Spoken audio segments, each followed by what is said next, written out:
Welcome back to the channel, folks. Hope everyone's doing well. In this video, we're going to be working on the center section, the center spool. And more specifically, we're going to be working on a way to make the center spool adjustable for tensioning the chain. Now, I've been in the mini buggy forums and stuff for probably close to 20 years.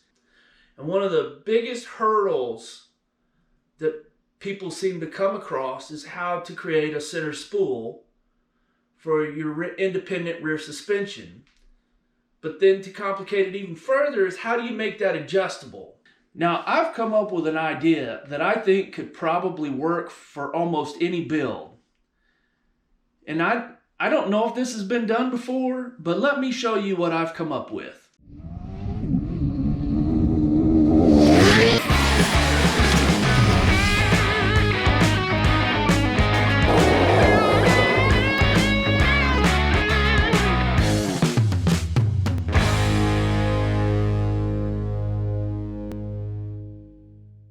Now these are just tube clamps that I bought on McMaster-Carr. They come in several different sizes. There are two pieces. You can take these little Allen head bolts out and they come apart, and then you just put them back together and they clamp down on the tubing and they hold really well.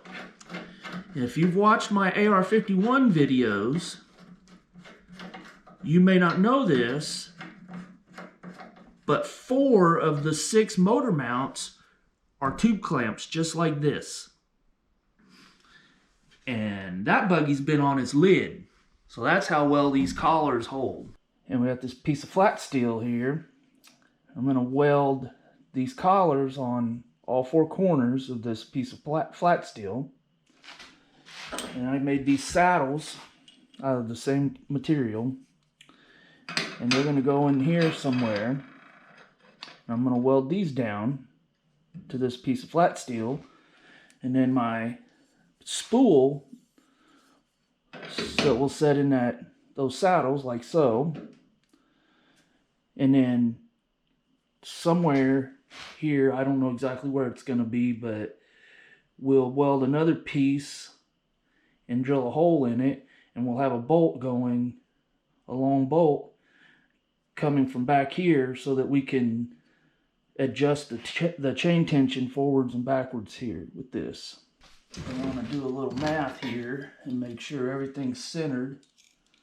I'd like to try to get everything as close to like square and centered as possible.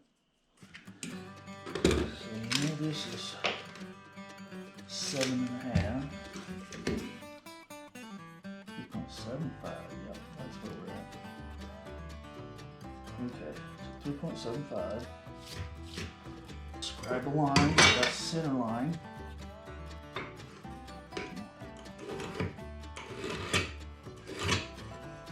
Okay.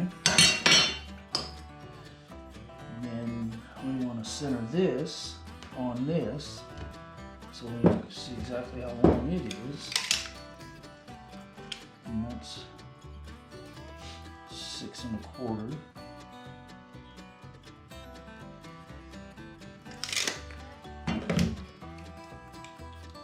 So that would be 3.125. But we want to weld our saddles farther in.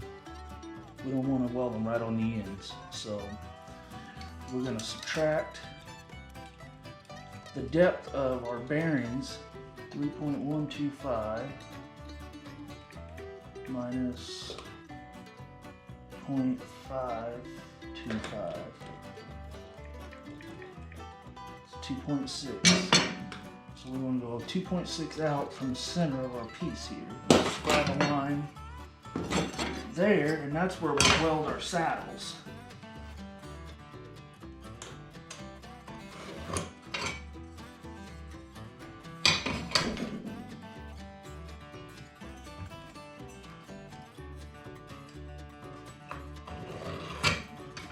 Okay.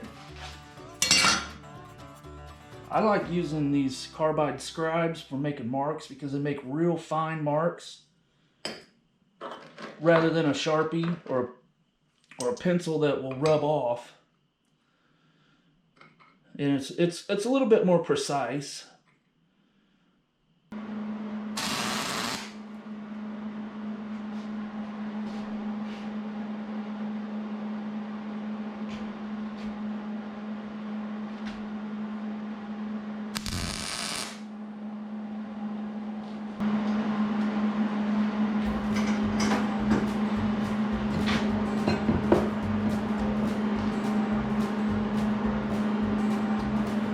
Clean that up a little bit.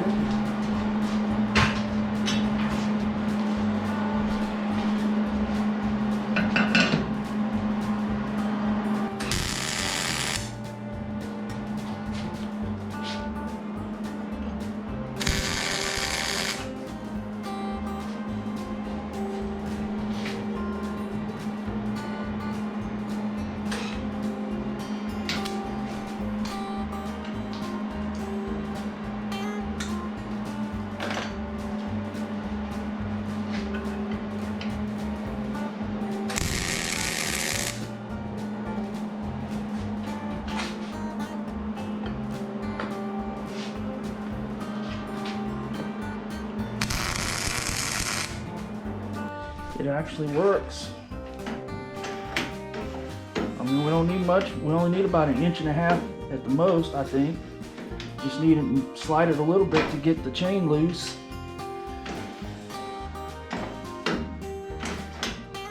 Yeah, that works pretty good.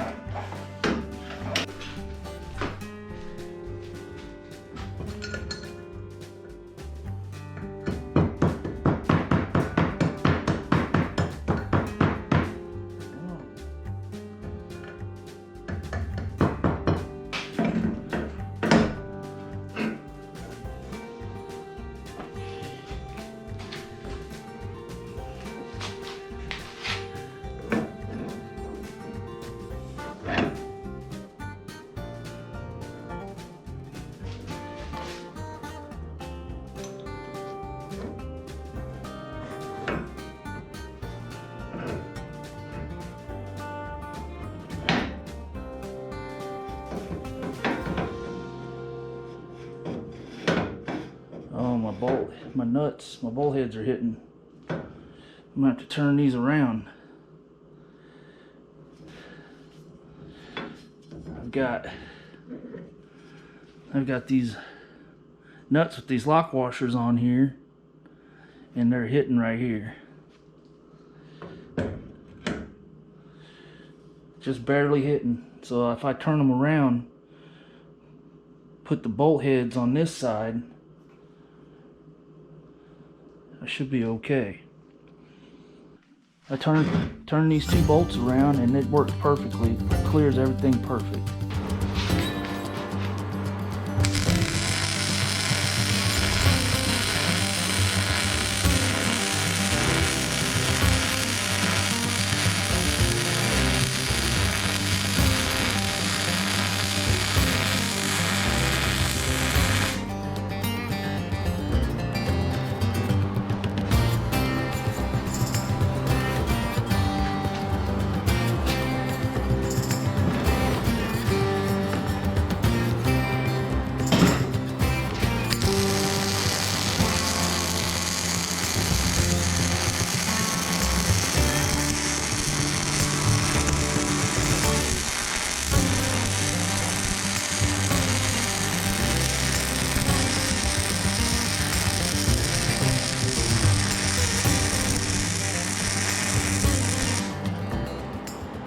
I'm gonna let that cool before I weld any more on it. I got them clamps tight and I'm gonna let it cool in place.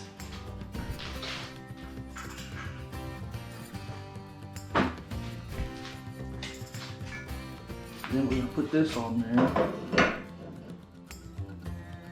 get it centered and weld it.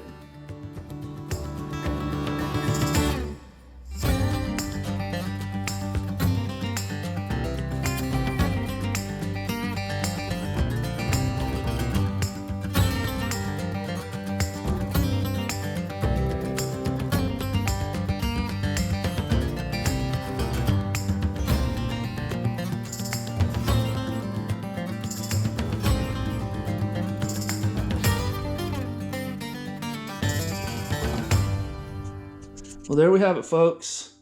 This is my IRS independent rear suspension adjustable center CV spool.